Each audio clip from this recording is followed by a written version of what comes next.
I think we can jump in since we're going to be covering some ground rules. Welcome everyone to the Digital Global Growth Workshop Down Under. Even if you are not officially down under, we just couldn't fit Australia, New Zealand, and Southeast Asia on the slide.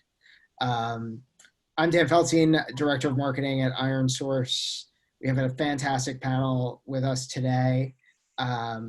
I just want to go over a few housekeeping rules before we jump into the presentations, and then I'll do some introductions of our speakers. We will be doing Q&A after each presentation, so please use the Q&A function in Zoom to submit your questions, and we'll be going Karah, Hussein, and then Tony, so submit your questions, and then when we get to the conclusion of each presentation, we'll take as many as we can before we move on. We are recording this, so it will be available afterwards, probably starting end of the week. And yeah, I think we're looking forward to a fantastic conversation. So I just want to introduce our esteemed panel. From PikPok, we have Karah Sutton, who is the Chief Publishing Officer. She's been in the industry over a decade. She is a published author. Or soon to be published, her debut children's novel is coming September 2020 from Random House, so keep your eyes out for that. As Chief Publishing Officer, she oversees marketing, user acquisition, community management, and customer support. From ironSource, we have Hussein Zayan. He is our Director of Strategic Partnerships based in San Francisco. And he will tell you all about how to grow your game. I work with Hussein, and I probably should have more fun facts about him than I do top of mind, but I'm sure he'll have something to share. And finally, joining us from APAC, we have Tony Wilcox, who is the Director of Agency Strategic Alliances at AppsFlyer, and who will be taking us home with some insights about the state of the industry hot off the presses from AppsFlyer's latest research. So that's our panel. Excited to have everyone. Thank you all for joining us from whatever time zone you're dialing in from. And Karah, I will turn it over to you to get us started. Great, thank you. Can you hear me all right? Does that sound all right? Cool. All right, so let's jump in.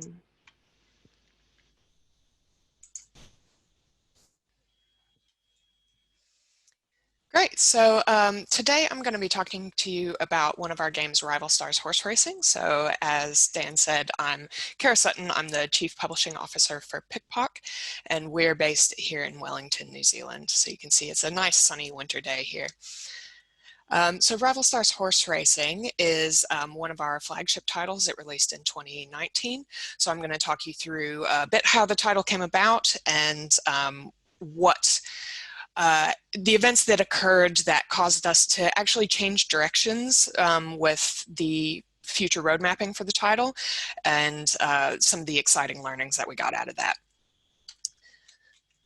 So since this is an Australia-New Zealand panel, I imagine most people know that PikPok used to be She, but I'll just kind of mention it just in case. So She was our console brand. We've been around for more than 2 decades. And we released a lot of games for Xbox and PlayStation, among others. One of the reputations that we developed was as the developer for a lot of sports titles. The Rugby Challenge series, for one, is a general favorite. And one of the games that we created that we developed was Melbourne Cup Challenge, which came out a little while ago. And that was for an Australian developer called True Blue. So Melbourne Cup Challenge was something we made back in the day, and the publisher True Blue actually approached us in recent years and said that they wanted to make another horse racing game because a lot of people had really positive memories of this game, and we felt like we could update it and do some really great work with it. So we formed a relationship again with True Blue, where we would be the developer for the game and they would be the publisher for the Xbox and PS4 version of the game, which was released under the name Farlap Horse Racing Challenge. And then we would retain the mobile and PC rights, and we would release that under our own brand, which was Rival Stars Horse Racing. So one of the things I want to talk about first is who we thought we were making this game for, because as I mentioned, we've made a lot of sports games in the past. We've also made a lot of racing games in the past. Those are two genres that we feel we're especially strong in. And so when we were developing this game, we came up with three personas that we thought that we organized kind of in terms of the size of the audience, but also things like how engaged we thought they would be, how much we thought they would spend. So at the top, it was kind of, we thought the highest spenders, smallest audience, and at the bottom was kind of the largest audience, smallest spenders. And so we divided that into kind of Edwards, who were the racing enthusiasts, kind of the most niched audience, but we also thought that they would be the most engaged, people who really loved horse racing, loved the stats, loved the competition, just really kind of hyper competitive players, but probably not a very large audience. You know, horse racing is a big sport, but you might not necessarily have that many people who are that hyper engaged.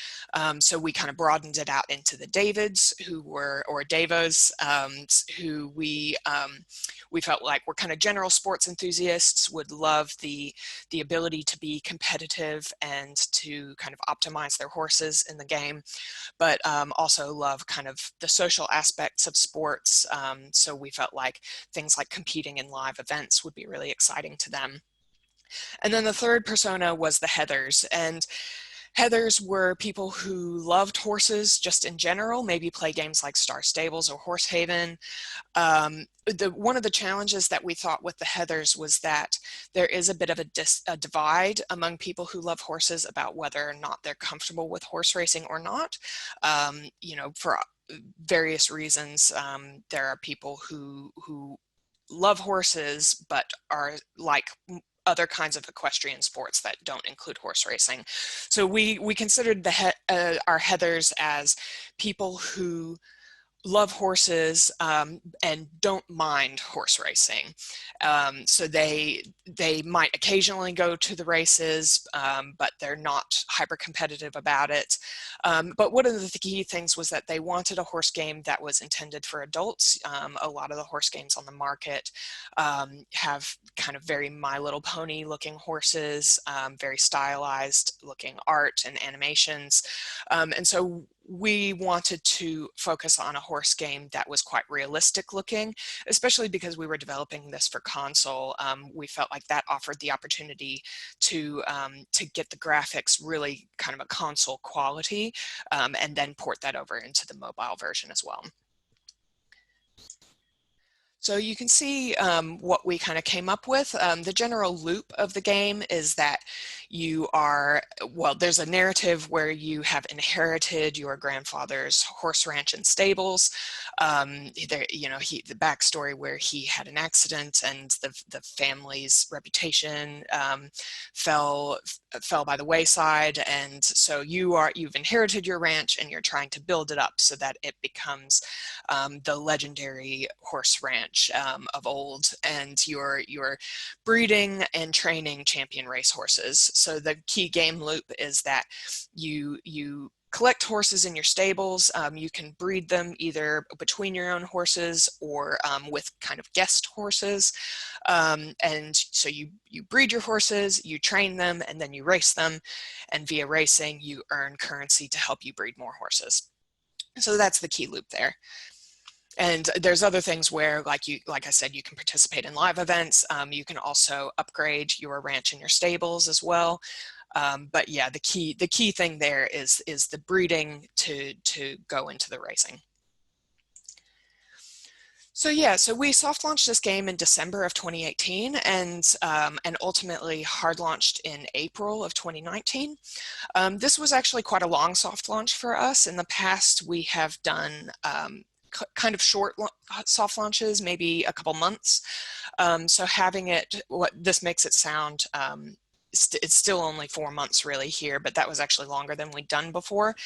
And there were a couple reasons for that. One was some of the discoveries that we made along the way during the soft launch, which I'll go into.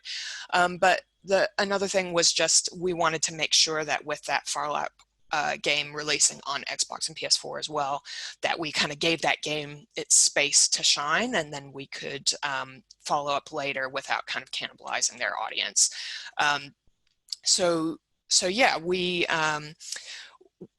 let me go back. So as I mentioned, we had our audiences that were kind of our sports fans, and the thing that was exciting when we soft launched was we started to get the data in, and that's always the exciting part, right? You're discovering what are your KPIs, what's your retention look like, and we started to see that this game had some of the best KPIs that we've ever had before, which was really exciting for us. This was kind of our biggest swing of the bat that we'd taken so far. And you know, our biggest launch so far had been Into the Dead 2. That was a really major game launch for us.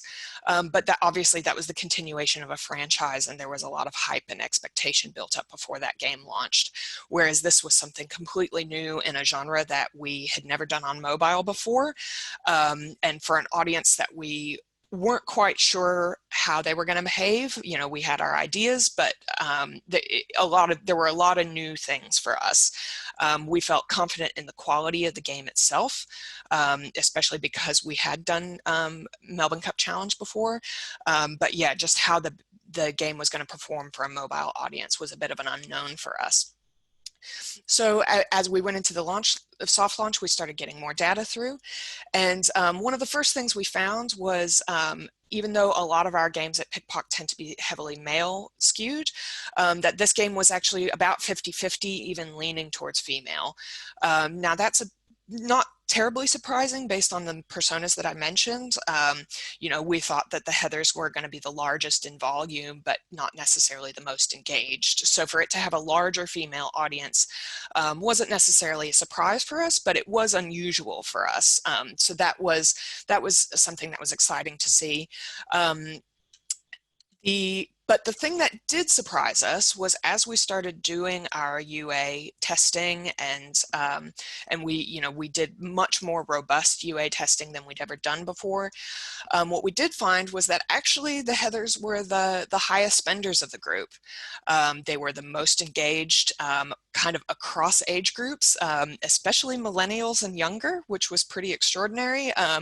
You know, people have lots of assumptions about young women maybe not spending money in games or not being active gamers, and we felt like this just really proved that that was not true. So yeah, our women across the board were actually just really engaged with this game. They were doing the best in our UA, and the funny thing was our Facebook targeting actually seemed a bit confused by this in terms of volume, which I don't have listed here, but Facebook kept kind of funneling men into the game by the truckloads. But we were finding that it was actually, our suspicion was that Facebook was kind of forming lookalikes based on a gamer quote unquote audience. But it was actually the women that Facebook's algorithm found that were performing the best. So just to circle back, you know, I've talked a lot about Edward and Davo and Heather. Yeah, we discovered some of the biases and the false assumptions that we had made.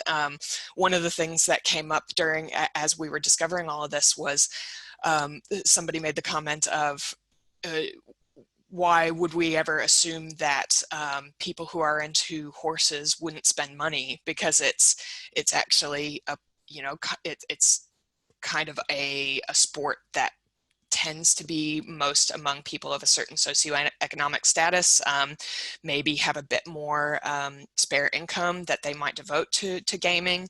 It's an expensive sport. It's an expensive hobby, and people who love horses tend to just really love horses. And that was the thing that we discovered, was they loved they loved the realism. As we, as I mentioned, they wanted a quality horse game intended for adults. As we started to see the reviews came through, they that was what resonated with them. And so we had to kind of stop and reassess during our soft launch, and we had to actually sit and go, well, wait a minute, who is our core audience here? Here we were thinking that it was racing enthusiasts, and it might be the horse enthusiasts instead. So we started doing all sorts of testing. We started testing our UI. We started testing our upsells. We started making things less kind of sporty and started making them more about the love for horses. And as we continued to get more information through our soft launch and from our players, we did a lot of things like surveys. We created a Facebook fan group that we used to engage with our players. And more and more data started coming through that proved that it was people who loved horses in real life, who even owned horses themselves, who engaged the most with the game. We had kind of thought that the game was going to be a bit of a fantasy fulfillment for people, that it was maybe people who didn't own horses themselves but wanted to fantasize about owning horses.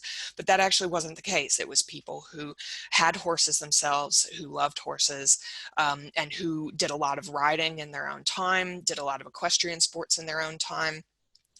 And that bottom left graph there, I've cherry picked the data a little bit, just because when people first come into the game, they did actually like racing and breeding more at a more even level. I mean, the racing is the toy for the game, and it's what you do the most when you begin the game.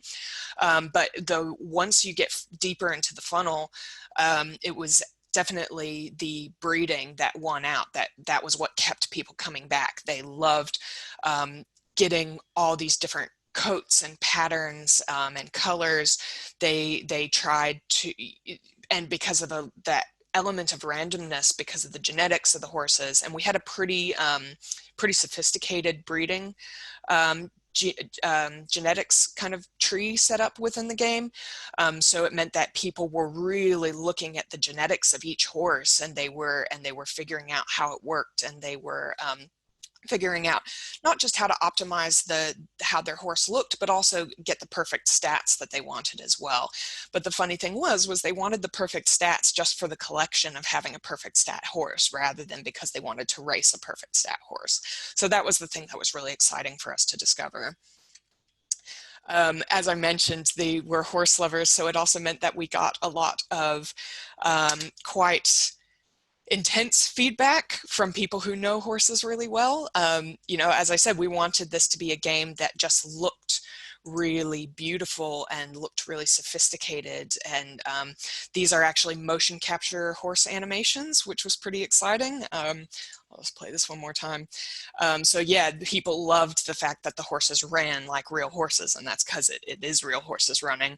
But the thing that they kept calling out for us was the fact that the horses had their mouths open when they were running. So apparently horses keep their mouths closed when they run. They breathe through their noses, and that's why their nostrils are so big. And so we got raked over the coals by a lot of horse fans about various things that we got wrong as well. Keep the horses' mouths closed when they're running, make sure that the rider's heels are down in the stirrups when they're riding. We had to learn a lot during that soft launch about how to actually make the game appeal to people who love horses and not just people who are casually interested in the sport. Oops, now how do there we go. So as we, I'll just let this play for a second. So as I mentioned, because we were getting this data in through the soft launch, we had to completely change a lot of our plans. And so one of the things that we did was we started making our hard launch plans around these horse lovers rather than around racing lovers. So one of the things that we did that we'd never done before with our marketing plan was we hired a bunch of horse lifestyle influencers, which was not a thing that I realized existed personally, but there are a lot of them.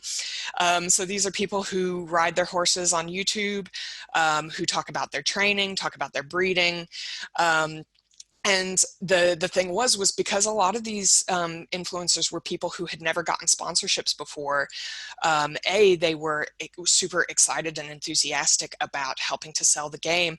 But the funny thing was their audience was actually really excited about them having sponsorship for the first time. So we had a lot of their comments going, "Oh, yay, good for you. You got a sponsor. Isn't that great?" And so it just created a lot of good feelings all around. So we worked with 10 different horse lifestyle influencers, and yeah, who played through the game and talked about what they loved about it. And so that was actually a really great experiment for us. The other thing that we did on our hard launch, obviously, was run our UA. And that was another, like I said, this game was a big swing of the bat for us. It was a 7-figure UA budget, which was the largest that we had done before. And we did it across a lot of platforms. The thing that was interesting, though, was, like I said, we had good KPIs during our soft launch, which got us really excited. But, hard launch comes, it's really successful. We're really happy with how everything's going. But then the months waned. So, we have our great launch, and then we get a few months in, and the performance starts to deteriorate, as you would see. And so one of the things that we found was that we couldn't quite make our other platforms work. We kept Facebook working, but we just really struggled to get some of these other platforms working for us. So eventually we had to kind of weed some of these other platforms out. You see your CPIs start to go up. And so we started revisiting that data, and we started going, okay, we have these surveys that are from people who love horses. What is it that we can do in order to create a better experience that doesn't revolve entirely around the horse racing? The other thing I mentioned earlier was we had a large Facebook group. And so this actually became a really key engagement aspect for us. So we started pushing people, instead of into a Facebook page, we pushed them into a Facebook group. And one of the decisions that we made was that we weren't going to limit the content of the group to being only about the game. We saw people wanted to talk about their horses. And so we said, yep, okay, horse-related content is allowed. And it was actually kind of extraordinary. So you can see here, we have about 100,000 members now. 2/3 of those members are active on a monthly basis. More than 1/4 of them are active on a daily basis, which is extraordinary and at a volume that we had never experienced before. They're just posting thousands of things a day, and a lot of them are related to our game, but a lot of them are photos of their horse from home or drawings of horses that they did. There was just a lot of excitement that was generated because, again, people just love horses and they want to talk about their love for horses.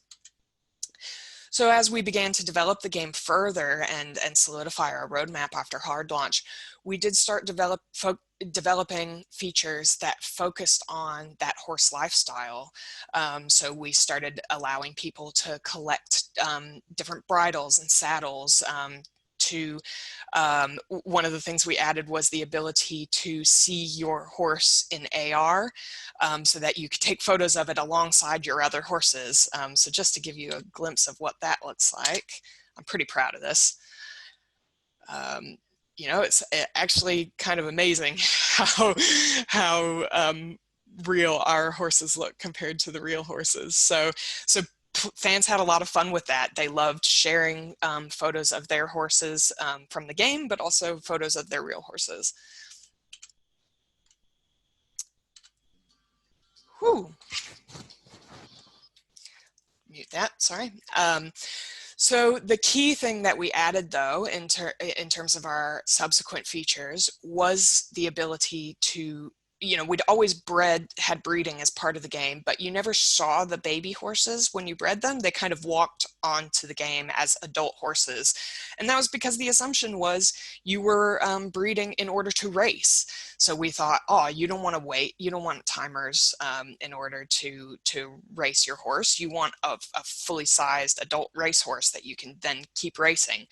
But because people were engaging the most with the breeding, we wanted to give them those caretaking opportunities. So we added baby foals into the game, complete with very realistic foal animations. We had to be really considerate of how foal coats work. A lot of times foal coats change color. Like I said, we added a caretaking aspect, so you could feed the foal as it was in the breeding stall, and that would give it a stats boost.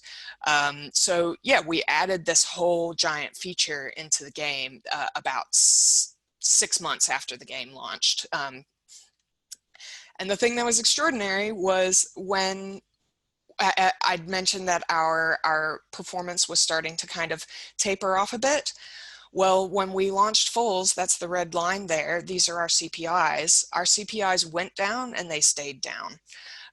So we released foals in December of 2019.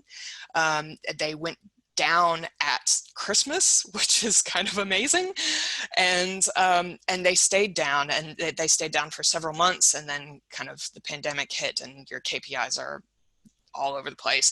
So, so foals actually completely changed the future roadmap for this game.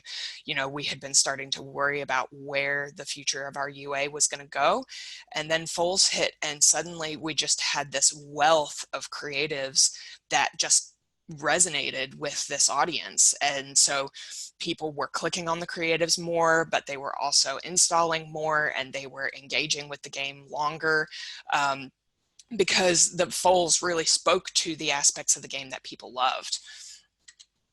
And that has now enabled us to reinvest in those UA platforms that had been kind of cut off to us.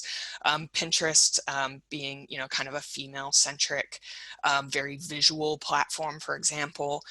We're now able to start running UA again because we've got all these cute foals creatives that we can show. Google UAC, where we hadn't been able to get performance quite working the way we wanted, the foals kind of completely changed our ability to run on that platform, which just opened up a whole new world for our growth.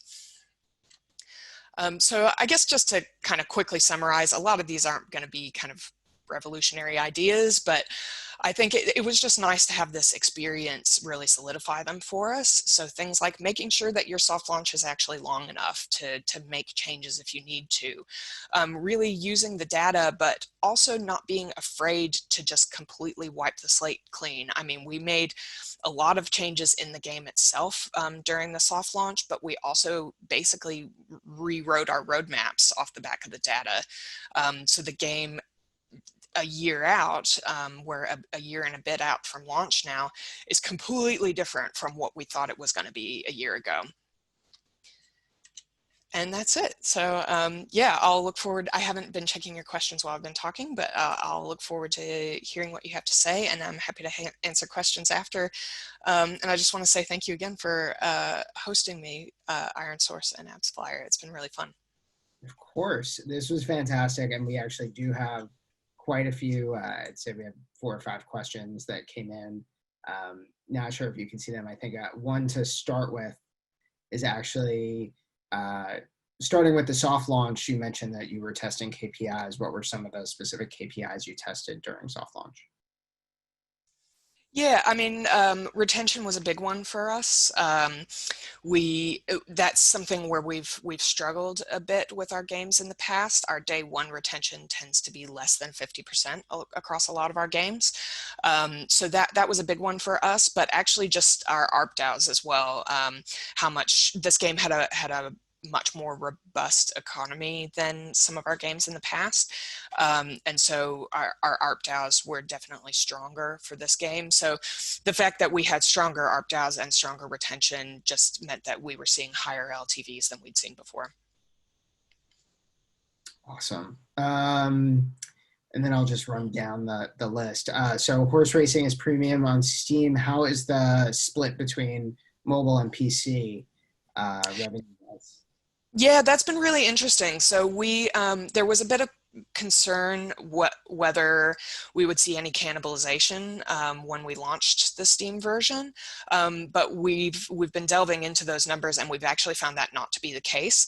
And there was a bit of suspicion internally that that would be true, because we found that within that Facebook group, we were happy to let people talk about Farlap as a game, for example. And we actually found that a lot of our players in the Facebook group discussed being active in both the mobile version and on Farlap. Like, they actually loved both because they loved the premium graphics of Farlap, and then they loved the portability of the mobile version, even though the progress didn't carry across. So yeah, when we released the Steam version, it was different enough from Farlap because it had all these extra features that we had added in the year since launch. It had all the foals, it had the tack, it had all these extra changes that we'd made. And so it kind of was the same way, where even though even though your progress didn't carry across from your mobile version into the Steam version, it seems like people are enjoying playing both. Amazing. A little bit of a pivot to more of the analytics side of the Mm-hmm. equation. John asked if, to learn a little bit more about your analytics stack, and also what you used for data visualization on some of your slides, like the ROAS and the CPI slides.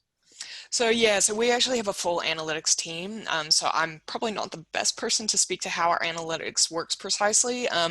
But yeah, we've got a team of, I'm just looking over there because they sit right near here. I want to say it's like 7 or 8 analysts now.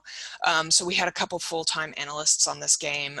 One who is just regularly looking at all of our UA, another who's looking into our funnels and into our LTOs, into all the things that you can try to analyze to optimize your user experience.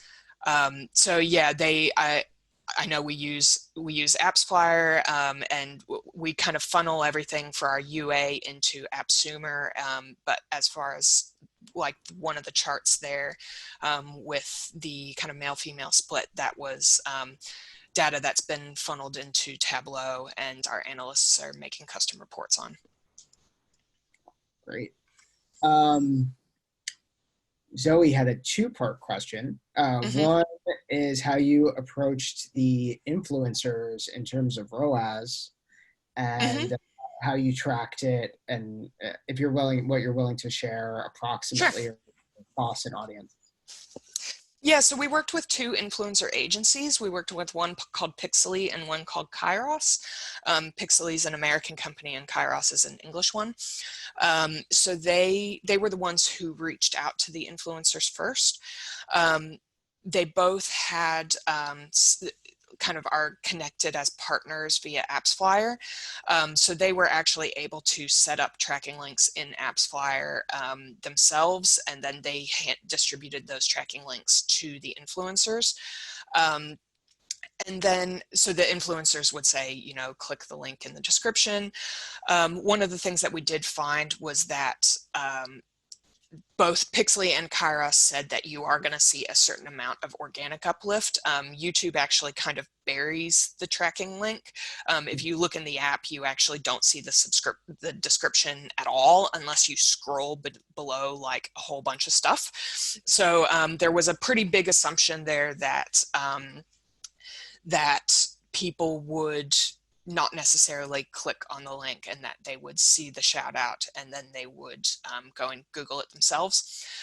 But we actually did see, we used the same KPIs that we use for all of our campaigns. So we worked to a day 60 ROAS, and we actually did find that those campaigns were tracked ROAS profitable within 60 days, which was pretty exciting. I think a lot of that was because these influencers were just quite a bit cheaper because they'd never had, a lot of them had never had sponsorships before. Matt, the one guy who I showed, he had had sponsorships before, but I think everybody else, this was their first one, which definitely made a difference. The way they were charged was kind of different. Influencers wanted different things. A lot of it was on a CPM basis. There were, I think Matt wanted an upfront flat fee. But that was the other thing, was it meant that we could, if it was a CPM, it meant that we could kind of keep an eye on how many views their videos tend to have, and get a bit of an estimate of what we thought was going to come through from that. We also had a cap on the total amount that we would pay each influencer as well. And that worked really well for us because it meant that we were paying up to that cap, but a lot of them actually had more views beyond the cap. So we were basically just getting free views beyond that. So for that reason, we actually found YouTube to work really well for us compared to something like Instagram stories, which Matt, one of the influencers, he did 2 Instagram stories for us. But the problem is those are so temporal. And so you have the Instagram story up for 24 hours and then it's pretty much gone. Whereas the YouTube videos, we still get random clicks from those YouTube videos a year later. That's great. I think we are going to, there are a couple questions and maybe if we have a minute, go in and answer them at your leisure, but I think we need to thank you, first of all, for a fantastic Yeah, it was really fun. Thank you. joining us. And I think we're going to pivot over to Hussein now. Right. Great. Yes, we are. Hopefully I can get this set up correctly. Can you guys see the presentation screen, and we're all good? Yeah, we're all good. Cool. Super excited to be here. Karah, pretty tough one to follow. Amazing stuff, super interesting.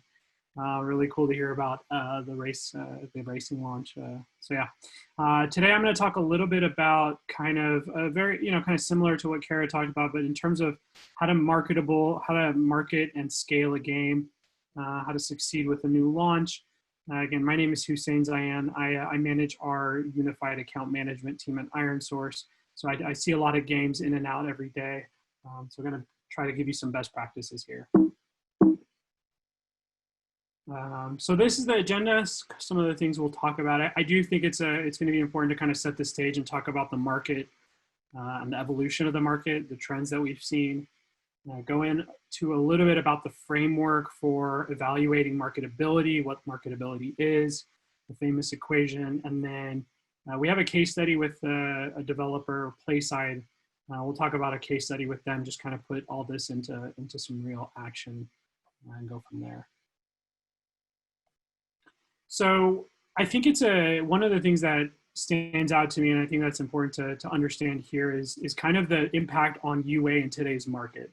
So what I'm showcasing a bit here is the top of the charts in 2015 versus what we see in 2020 or today's world. It's changing a lot. And there's a couple of things to note here that I think are big differences between back then and now.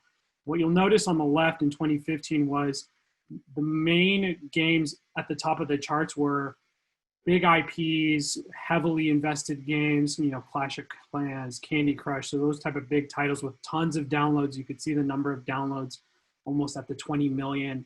And so you'll notice that a lot of those games were either big IPs or driven by sort of featuring. And featuring was a really big deal back then and allowed you to kind of soar into the charts. And most of the games were less hyper casual. Hyper casual didn't kind of stand out there. You fast forward about 5 years and you look at today's charts, it's a bit of a different picture you'll see. So point one here that you'll notice is that the amount of downloads to be in the top charts is less than half. It's much fewer downloads required.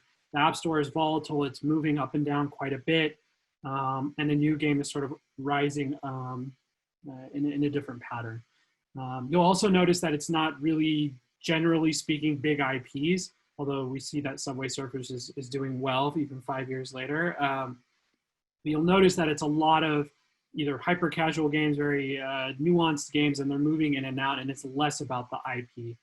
And I think the third point and the main kind of takeaway here is it's a very UA driven charting, or it's a very UA driven. The App Store has changed, as you guys are aware, and is less sort of optimal for featuring. So in order to really hit the top charts, UA is a very critical component here of this. And that's what's driving a lot of these apps to hit the top of the charts. And our folks at AppsFlyer, I think in the next session, we'll talk a little bit about kind of how much paid UA is going into games and sort of that split there. But wanted to kind of fill you guys in on the charting and what's been going on in the industry in the last couple of years. Awesome. So we'll get into kind of how do we scale a game profitably, what games should you invest in, what should we look at, and really get to the basics of marketability and set the stage there. So talking about the marketing funnel, I think we wanted to get to understand sort of the funnel of the market. And you can look at it kind of from the market itself, like your general audience. So on mobile, it's all mobile apps really. You bring it down to the amount of impressions you can get. The next is the amount of clicks, installs, and then revenue. And that's sort of the funnel that you're taking your users from the addressable market all the way down to making a purchase or some sort of revenue event. Within this funnel, you can see that the metrics laid out here that get your users or the new users to install is the metric we call IPM. So it's the amount of installs per 1,000 impression. And you can break that down between your click-through rate, which I think is a basic metric, the number of clicks you get per impression, and then your CVR, which is the amount of installs per clicks. If you put those two together, you get your IPM, which for us, and in general, this is the metric that sort of sets the stage for how marketable your game is. You show an ad to a user, they get interested, they make a download. So how marketable is your game, IPM? So breaking that formula down, just to understand it a little bit more. So IPM, again, is your installs per 1,000 impressions. For marketability, it's the key metric to look at and the key metric to focus in on. So once you get your installs per 1,000 impressions, you can kind of assess the market's reaction. And it's a good assessment of how interested users are in your game. It's basically your biggest unknown factor, right? You make a game, you're not sure how the market will react to it. I think as Karah talked about too, there's an audience that's addressable, things change. So this is sort of that first key metric you want to look at. And when you make a game, this is going to be kind of the biggest unknown factor.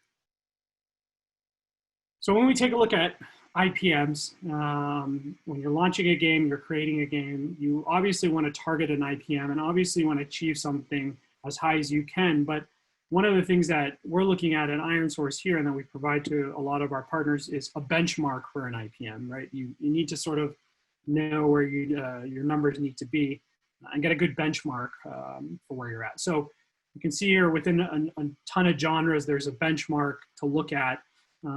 Within hyper casual, you want an IPM of about 40 to 50, match 3 has 4 to 5, et cetera, et cetera. But the first place you want to look at is what are the benchmarks I want to achieve? We help our partners with, here are the benchmarks for your genre, here's where we want to kind of get to. And then of course, when the data comes in, things will look a little bit different, but this is generally speaking on iOS, US, as I wanted to clarify here, kind of the benchmarks to look at. So some really helpful information. Cool. So we talked about IPM a little bit. Again, this is a simplified metric, but it combines your click-through rate, your conversion rate, and really gives you your sort of your market reaction. The next metric we really look at and we really focus on is your eCPM. So that is sort of your buying power. And for us, I'll get into it a little bit more. This is the key metric to assess whether a game is marketable and can be marketable at scale. So this is the equation. I think a big takeaway here, definitely about this conversation. This key equation kind of puts it all together and helps us evaluate a game in terms of its marketability. So to break it down, we talked about IPM. Again, that's your sort of marketability. It's the biggest unknown factor. It's sort of how interested are users, or how of the amount of impressions you saw, how many will download. If you multiply that by your CPI sort of, in a sense, represents your LTV, for example. So the amount you can pay per user.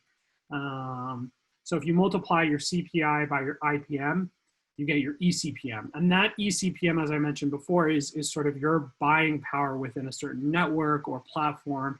And is that eCPM high enough to allow you to buy at scale? That's the main thing you want to try and solve here. But if you break down your sort of buying into these two equations and these two functions, you can simplify that for yourself and really try to understand, is a game marketable or not? So we'll kind of put this together and show you guys kind of use, or an example here of how we can look at this and really try to point out what this equation means in sort of realer terms. So for this graph, you can kind of see, again, iOS, Android, different sort of platforms and ad units, but generally speaking, this is sort of the curve we see for games to be able to buy at scale. On the left, on the x-axis, you can see the SOV percentage, sorry, the y-axis, and then on the x-axis, you can see the eCPM. And obviously, as your eCPM is higher, the more you can kind of buy and take a higher share of voice. So, you know, on the bottom left here, the eCPMs here are sort of lower, around $5. You may not be able to buy at full scale. The SOV is very low. The game's not marketable. Within the middle there, between, let's say, 10 to 30, you're at the kind of sweet spot. Your game is marketable depending on the genre, the competition, et cetera, but you should be able to be marketable at scale. And then what we all strive for, the fun zone. So being able to really maximize your margins. And, you know, if your IPM or bids are really high and your eCPM is really strong, you may be able to lower your bids and enjoy some more margin from that.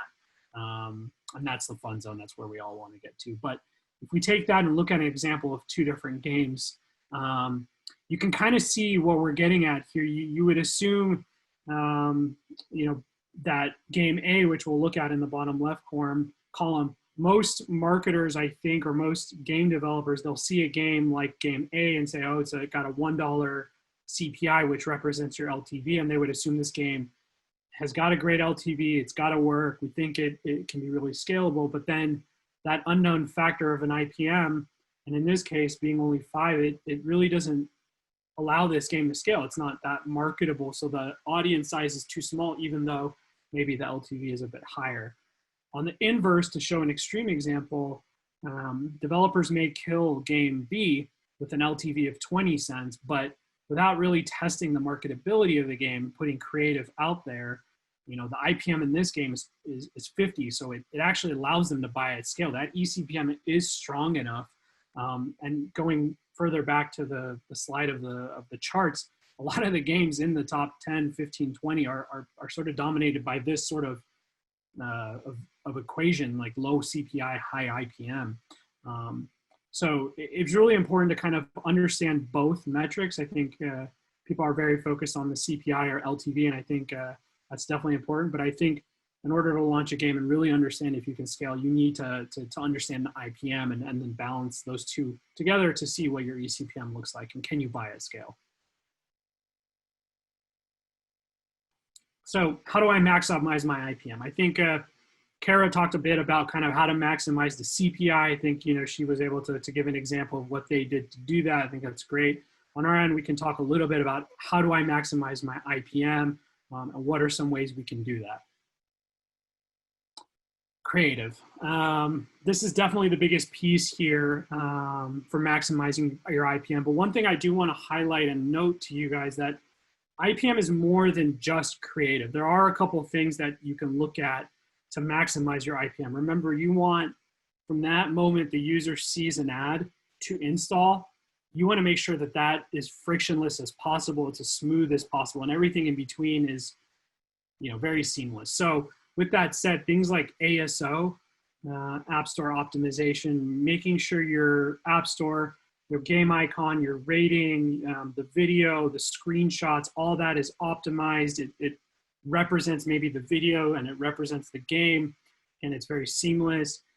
Things like content rating, app size is definitely an important one too, right? If your game is heavy and a user can't download it unless they're on Wi-Fi, but they're out, you know, waiting for work and they're not on Wi-Fi, they won't be able to download that game. So those are all considerations. Again, we want to make sure that download is as smooth as possible.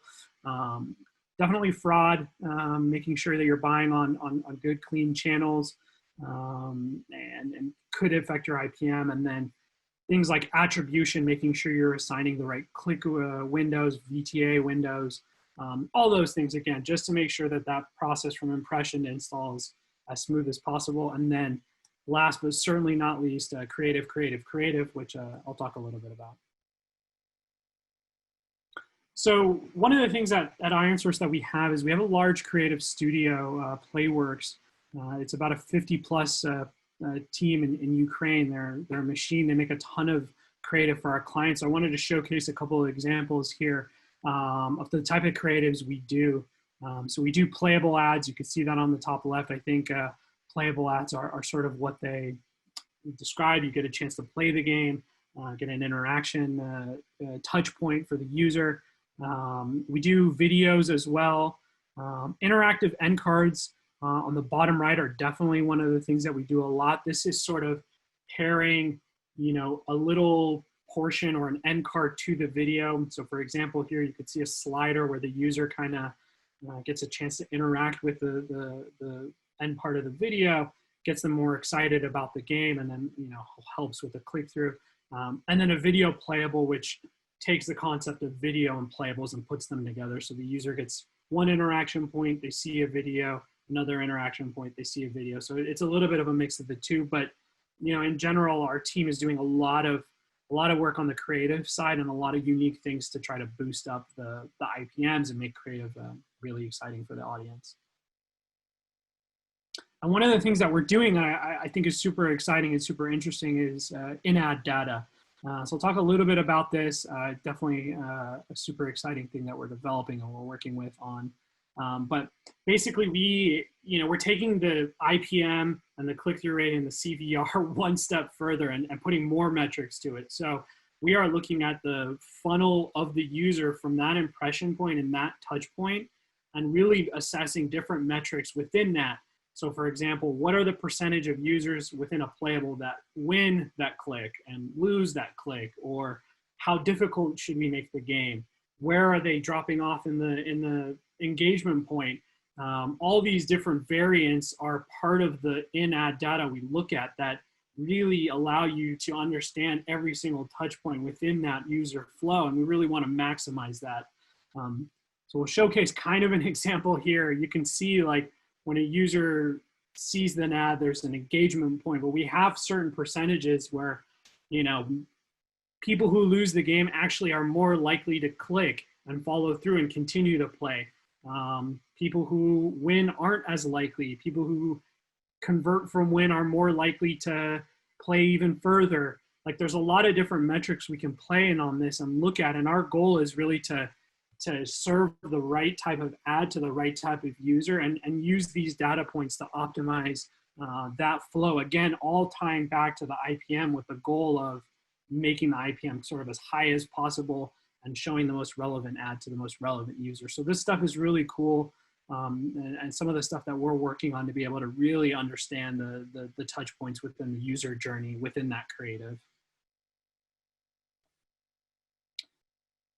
So I'll go into a little bit about, we kind of talked about the framework, creative, IPM, and understanding all of that. I wanted to touch base a little bit about a game that we've actually been able to do this with. We worked with a developer, Playside, awesome guys. They made a game called Monkey Ropes. It's been out for a little bit, and we were able to help them kind of scale and really see some good performance on our network. And so I wanted to talk a little bit about that and sort of tie back the best practices into the case that they had. So one of the things, as I mentioned, that we did for them that was really one of the drivers of success here, you could see on the left, it's an animated GIF, but it's a playable that our team made for this game. This game is super, it's super fun. You could see you're kind of like a monkey and you're bouncing around. So users get a chance to kind of like play the game, interact with the game within the, before they actually get to download it. And what we saw from this was that this had really strong IPM. So you can see here the latest chart, we were able to actually bring this up to top 50, mainly driven from the IPM here and the creative that we were able to do. So we did a lot of iterations. We tested video, different formats, but playable was the one that stuck. And to me, that really sort of stands out because the game is so fun and interactive and very kind of, I guess it's simple in a sense, and users really engage with it. The other thing too that they were able to sort of take advantage of, and then this goes into sort of the buying that they were able to deploy here, and a lot of this is not actually their data, this is sort of just aggregated data, but I wanted to talk about sort of how we were able to optimize for ROAS. So we created that playable for them. We were able to understand that we had some marketability. The IPMs were really high. Now, what do we do with the CPI part of that equation, and how do we maximize our buying so that we're hitting ROAS targets that really allow us to scale at profitability? So this is a little bit about our optimizer. Again, this is just broad level data about our optimizer tool and how we optimize for ROAS. So what we're able to do is basically use an automatic tool that optimizes for a ROAS target through source level bids. And what that allows us to do is to take it up a notch against the competition and make sure that we're buying each source of traffic with the right appropriate bid, and to really diversify our spend. So if we see applications that have really high performance, we're going to bid high on those. If we see applications where there's less strong performance, we're going to bid low. And through that combination, we're really going to maximize our ARPU. So we're seeing really strong scale and ARPU improvements on both iOS and Android. And this is really allowing us to optimize our campaigns and really scale in conjunction with a lot of the creative work we're doing. So you can kind of see here that, you know, when we take an app live, you see that there's like gradual increases in the CPI. And again, the volume is where we're really looking at, are we getting the volume at the right sources that are achieving the highest ROAS or highest ARPU? And are we doing this fast enough? I think one of the things one of the main things about this is that optimizing campaigns and really getting granular is something that I think a lot of UA buyers are doing, but it's hard to do all the time, every day, multiple times a day, being very granular, being very precise. And this tool allows them to get to that point and letting the machine sort of optimize for them. And you can see that they can unlock sources that allow them to really scale at high ROAS, and then they can continue to buy profitably and scale. So being able to react to new sources that come in, these are all things that I think machines are better sought out for, and us humans can help on the creative side or think about game development and things like that. But this is really the backbone of what's allowing us to scale and buy profitably. So wanted to kind of summarize everything and tie it all back together for everyone. So when launching a game, we're just thinking about kind of UA and the importance of UA. I think it's really important to understand the market, the key trends, and what the trends are in today's market is that UA is primarily driving the volume for most apps, and it's a key component for growing your application. That is sort of where we are today.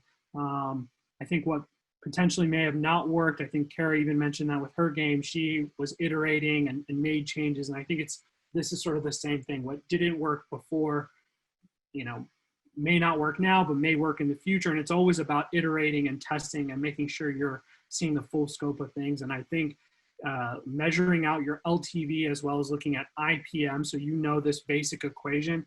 And again, a game doesn't need to be killed because the LTV is low. If you have a high IPM, you may actually have something there. You may be able to buy at scale.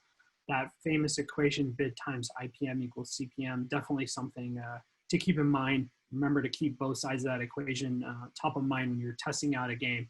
And then once you've been able to find out that you can buy or at least achieve scale on a market, take it to the next level, bid based on true ROAS, bid according to your ROAS so you could really kick it up a notch, buy at scale, and be profitable. And yeah, those are the main takeaways. Leave it to any questions that you guys might have. All right, thanks, Hus. If there are any questions, ping them in. I think we're a little light on Q&A right now. Everyone can email you at hussein.z@ironsrc.com. And I think maybe it would be best if we keep it moving into Tony's presentation. Thanks very much for the intro, Dan. And thanks, Hussein, for an incredibly insightful piece, right? So, and also Karah Sutton. So the part that stuck with me is not only that the game was developed around an iconic Kiwi horse, Fala, that nailed Melbourne Cup, right, year after year. The fact that you spoke to, what was it, Heathers, I think, to drive. Heathers were the ones that were basically the whale users, and you were trying to find more Heathers across ad networks, etc. Right, and that whole data piece, even though some of it was subjective data from Facebook, some of it was from platforms, whatever they were, right. That's the piece that I suppose I'm here to talk to you about today. So thanks for that. I'm going to share my screen. 1 second.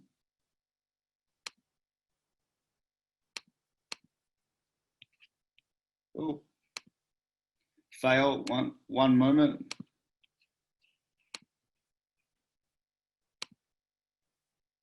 Okay.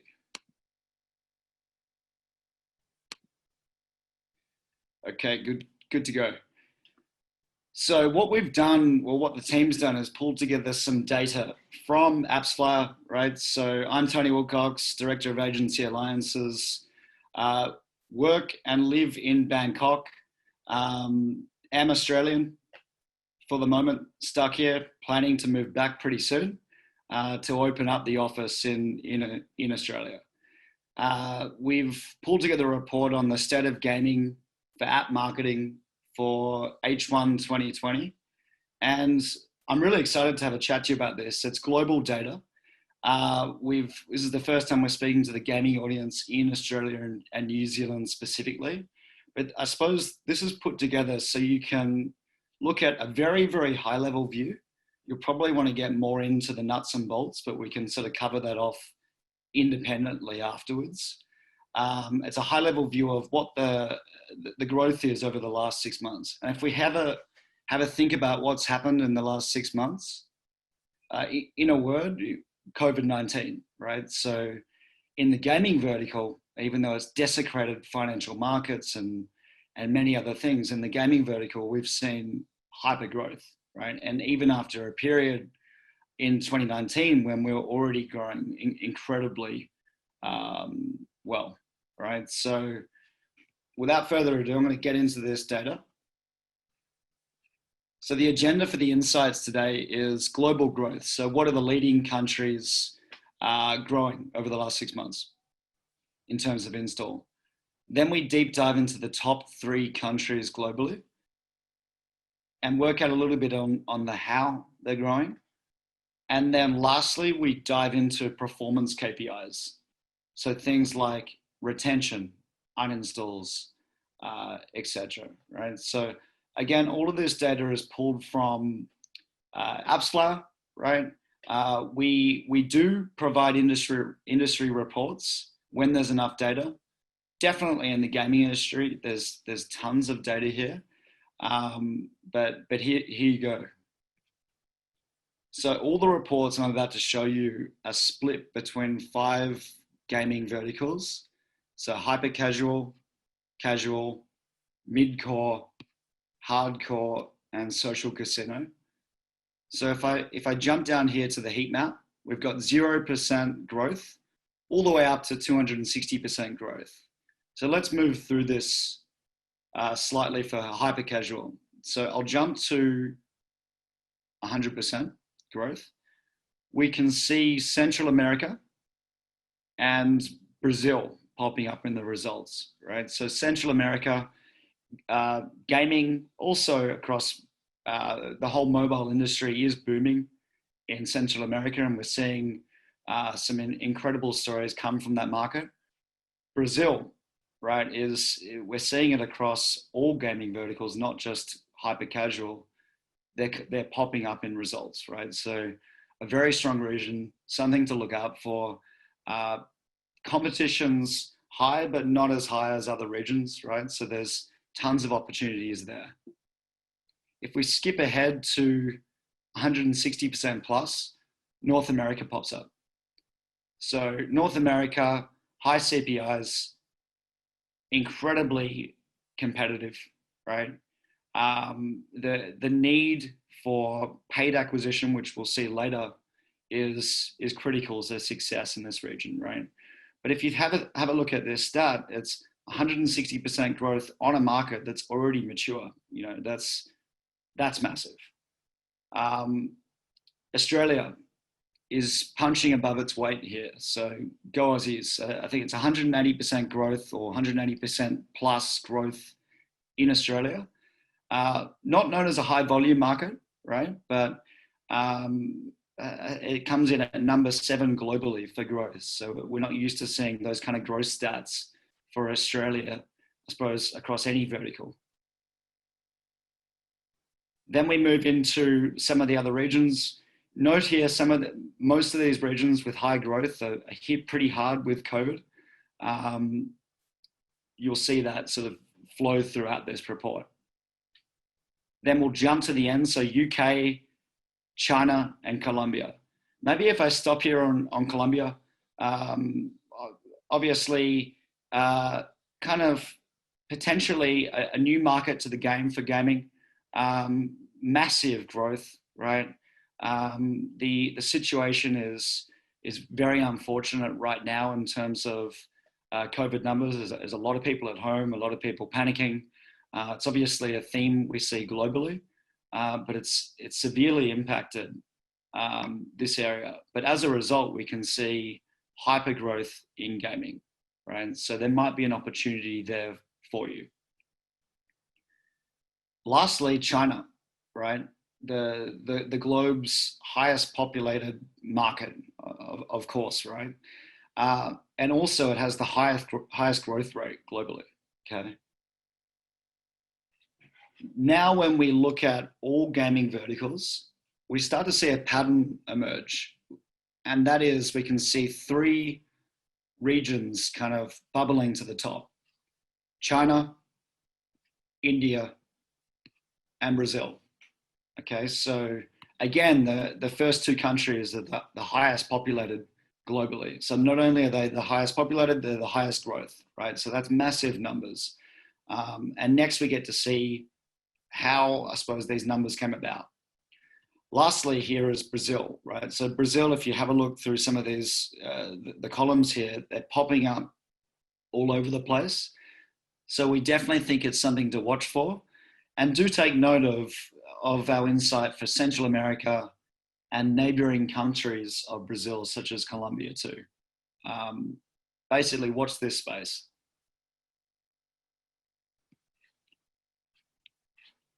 Then when we jump into the non-organic or paid install split to organic install, again, here we're talking on hyper casual, then we'll jump into some of the others.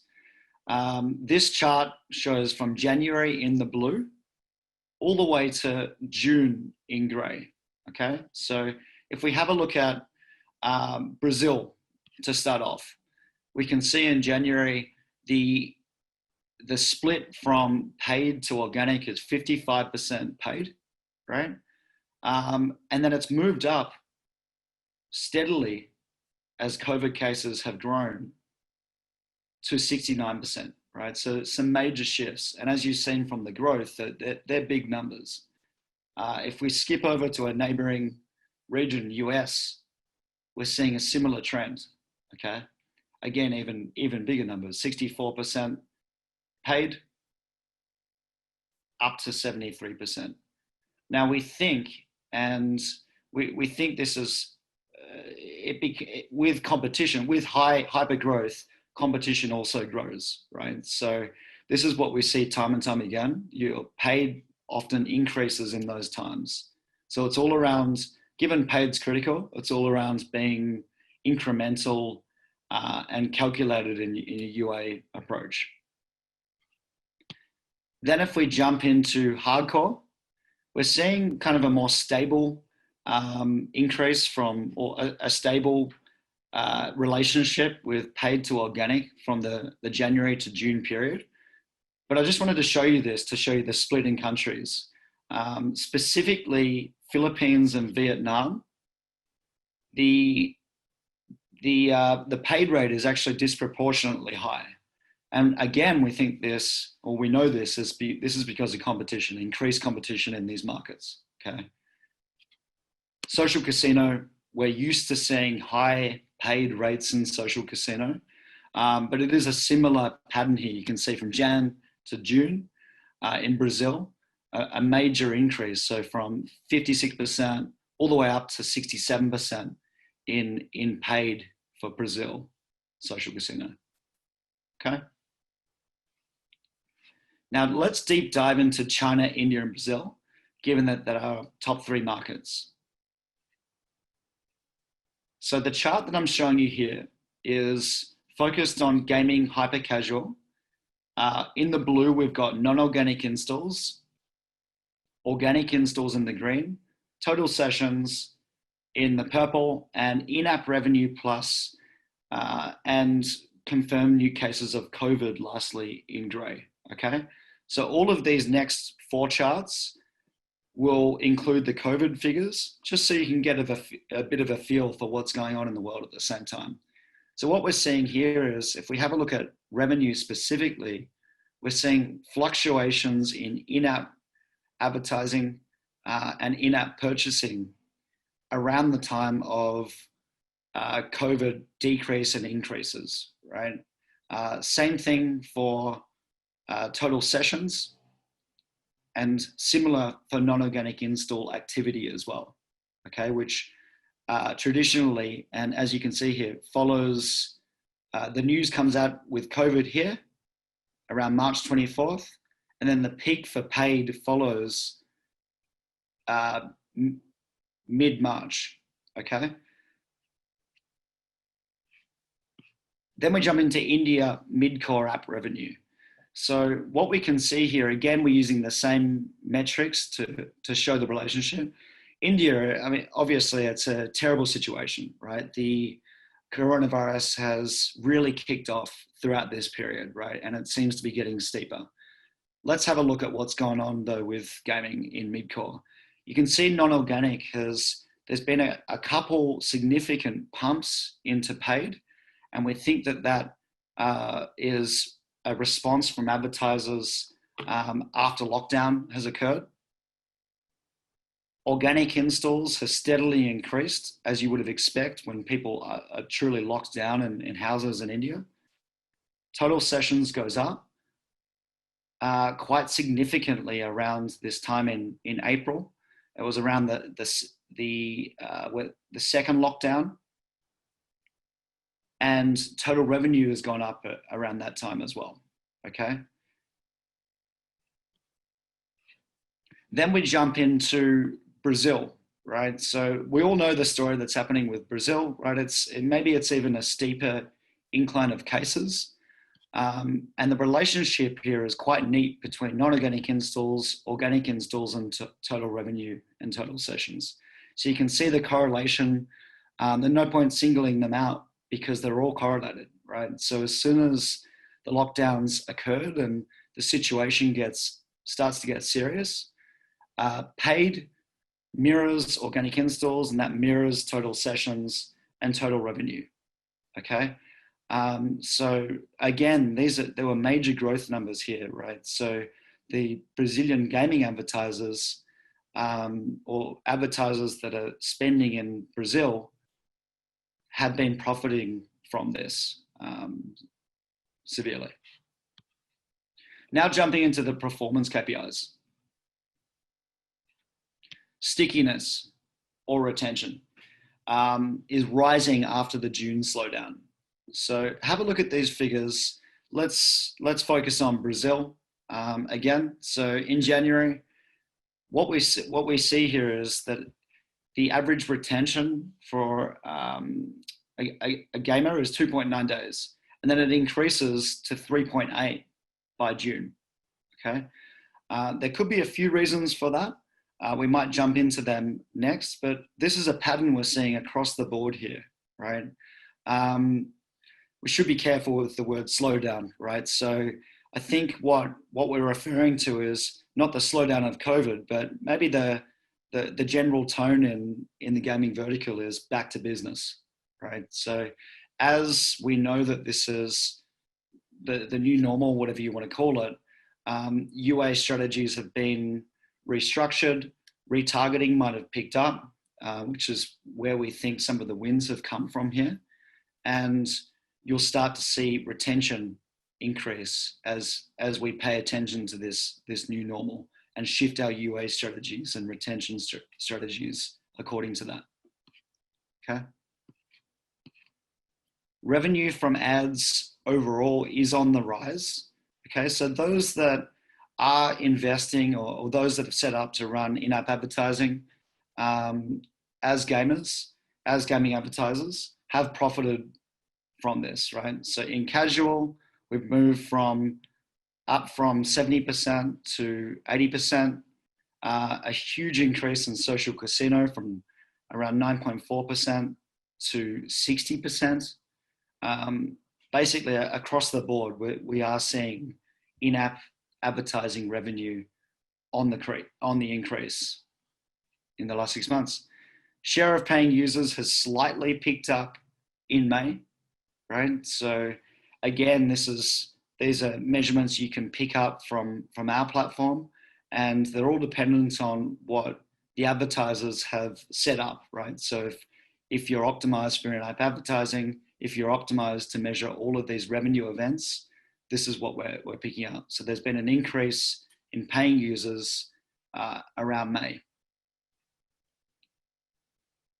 Now, interestingly, this report, right, so casual, mid-core, hardcore, social casino, we're focusing here on average revenue per paying user for those advertisers that are running retargeting campaigns. And what was the increase down to each country? So for the US in casual, it's a 26% increase, right? So those that are running retargeting are definitely profiting from this, right? Second, Japan, 22%, Canada, etc., right? So let's have a look at mid-core. And the numbers get even bigger, right? So it's a 63% increase for mid-core and 60% in Japan. Then when we jump into hardcore, it's over almost 4 times the increase in profit for South Korea, right? So hardcore gamers, to get them back into the game, obviously retargeting is super key and critical, right? And those that have been spending or I suppose optimizing efficiently have won, and South Korea has really popped up in those results. And Japan again, US is 2.5 times increase in average revenue per user for those that are running retargeting. Lastly, social casino, right, where the numbers are massive, okay? So look, I've really gone into the numbers here in retargeting because we think it's important, okay? So where it's applicable for you, given the increase in competition that's continuously happening in our industry, and now that there's more volumes to deal with, incredible amount of more volumes, retargeting becomes key. And lastly, uninstalls, right? So with increased or with hyper growth, we see uninstalls happening in droves, right? So for hyper casual, for the organic, it's around 52% uninstalls. For non-organic, around 66%. Now this is a global figure. Of course, you can refine this down to app, down to region, etc., down to media source. Casual, 53%. Non-organic at 68%, right? So this is something typically we see when hypergrowth occurs, right? So again, retargeting becomes key here to plug the gap, So key findings for today. Brazil growth up 27%, right? So definitely one to watch out for, and neighboring countries, right? Remember the insight from Colombia. 20% hyper casual stickiness, 20% growth in retention, okay? That's overall. In-app revenue, in-app advertising revenue lift is up 80%. So those that are set up to run in-app ads are profiting from that. There's been a decrease, a 60% decrease in sessions for hyper casual in China, making it the fastest growing market in terms of installs, but engagement is dropping. Something you'd expect to see, right, with hyper growth. Again, what are we doing to kind of plug that gap? Lastly, average revenue per user uplift for retargeting is at 110% across the board. And if you look at some of the figures in Japan and South Korea, there's incredible growth there, right? Sometimes 3 times, sometimes 4 times. All right, well, look, there's a lot there. Thanks so much for your time, and maybe I'll pass it over to you, Dan. All right. Thank you, Tony. I think that was fantastic and a tremendous overview of how different regions are performing in light of COVID, certainly, and some of the other factors going on in the world today. I think we're coming up on time, so if there aren't any more questions in the Q&A, you can certainly reach out to Tony or any of the panelists directly to follow up. You know, and I would say certainly check out AppsFlyer.com and also ironSource.com/levelup. Tons of resources available for game developers. I know from our side, we will have a lot of resources available on demand, especially as we are not always available to deliver live content for the Australia and New Zealand time zone. So, and I know that we're all dealing with a little bit of webinar fatigue as well. So it's easier to watch things on our own convenient time zones. So yeah, and we will follow up with probably a survey on participation in this and what else we can provide for our partners in your area. Tony, Karah, Hussein, thank you so much for participating, for the insights. Always a pleasure, and see you all soon. Thanks, Devin. Thank you so much. Cool.